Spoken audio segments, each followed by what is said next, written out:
Hello అందరికీ, ఇది ఎగ్జిబిషన్లో కంటిన్యూషన్ అనమాట. ఇక్కడైతే కొంచెం షాపింగ్ ఫినిష్ చేసుకున్నాం. ఎంతైనా కొన్ని వెరైటీస్ ఉంటాయి ఎగ్జిబిషన్లో, సో అవి తీసుకున్నాం అనమాట. దాని తర్వాత పక్కనే ఉన్న వాటికి చూడ్డానికి వెళ్ళాం. ఇంక ఇక్కడ స్టార్ట్ అయింది. ఏం ఎక్కాలో తెలియదు, చూస్తే అన్నీ ఎక్కాలనిపిస్తుంది. అలానే అన్నీ ఎక్కితే ఇంక ఇంటికి తిరిగి వెళ్ళలేం. సో చిన్న సమావేశం తర్వాత జైంట్ వీల్ ఎక్కుదామని ఫిక్స్ అయ్యామన్నమాట.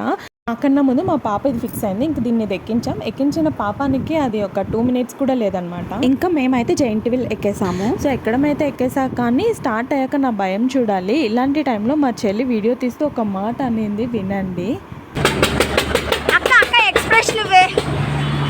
అదన్నమాట సంగతి. భయంలో ఎవరైనా ఎక్స్ప్లెనేషన్స్ ఇస్తారా చెప్పండి, అలా ఉంటుంది మా చెల్లితోనే. మొత్తానికి గండం వదిలించుకొని జైంట్ వీల్ దిగేసాము. ఇంక ఇక్కడ మా పాప ఫోటో సెషన్స్ జరుగుతున్నాయి. అక్కడ కొన్ని సెట్స్ వేసారో దానికి ఒకటి కూడా నచ్చడం లేదనమాట. అందుకే వెతుక్కుంటుంది. మనం ఆ ఏజ్లో అలా లేం కదా, కానీ ఇప్పుడు పిల్లలు అంతేనండి. చెప్పటం మర్చిపోయా, ticket price 40 rupees per head అంతే. సబ్స్క్రైబ్.